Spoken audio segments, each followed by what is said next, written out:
पुण्याच्या नसरापूरमध्ये घडलेल्या दुर्दैवी घटनेनंतर त्याचे पडसाद संपूर्ण राज्यभरात उमटतायत। नाशिकमध्ये शिवसेना महिला आघाडीच्या वतीनं या ठिकाणी आंदोलन केलं जात आहे। पुण्यातल्या भोर तालुक्यातल्या 4 वर्षांच्या चिमुकलीवर अत्याचार करून तिची हत्या केल्याच्या निषेधार्थ हा जाहीर निषेध आज या ठिकाणी केला जातोय। या सगळ्या शिवसैनिक महिला ज्या आहेत त्यांनी हातात काळे झेंडे घेतलेले आहेत आणि घोषणाबाजी करत त्या या ठिकाणी या घटनेचा निषेध करतायत। साक्षीताई, काय नेमकी तुमची भूमिका आणि काय तुमची भावना?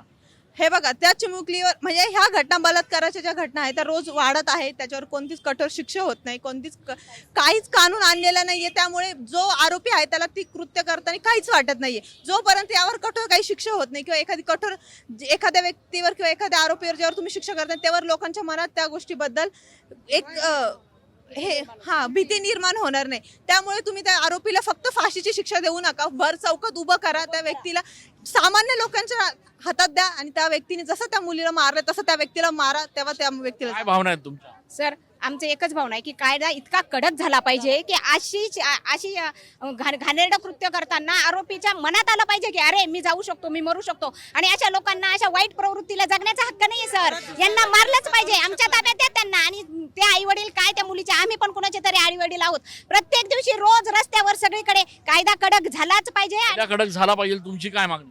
हे बा, आज पोलीस प्रशासनाचं आम्हाला काही नाहीये, ते खरंच त्यांचं काम नित्य नियमाने करतायत, पण त्यांच्यावर काही दबाव आहे का या सरकारचा म्हणून ते घाबरत आहेत का? त्यांच्यापर्यंत सगळं जातं, त्यांना करू द्या त्यांची कामं। तुम्ही का तुमचा राजकीय हस्तक्षेप त्याच्यात करतायत? आहे का कुठे मुली सुरक्षित? आपल्या नाशिकमध्ये कालच एक घटना घडली आहे, क्लासेसच्या संचालकांनीच त्या मुलीवर वारंवार बलात्कार केले, कंप्लेंट करूनही काही ऍक्शन झालेली नाहीये। त्याच्यावरही लवकरात लवकर ऍक्शन व्हावी अशी आमची सर्व महिला आघाडीकडून। सगळ्या महिला आघाडीच्या या कार्यकर्त्या रस्त्यावर उतरलेल्या आहेत, काळे झेंडे घेऊन घोषणाबाजी करतायत आणि पुण्यामध्ये ही जी दुर्दैवी घटना घडलेली आहे त्या घटनेतील आरोपीला ताब्यात द्या, आम्ही आमच्या पद्धतीने त्याला शिक्षा देऊ अशी मागणी या महिला करतायत।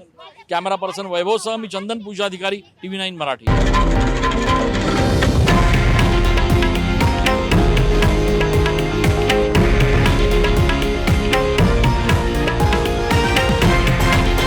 हे आहे देशातील नंबर 1 न्यूज नेटवर्क आणि आपण पाहत आहात TV9 मराठी, एकमेव।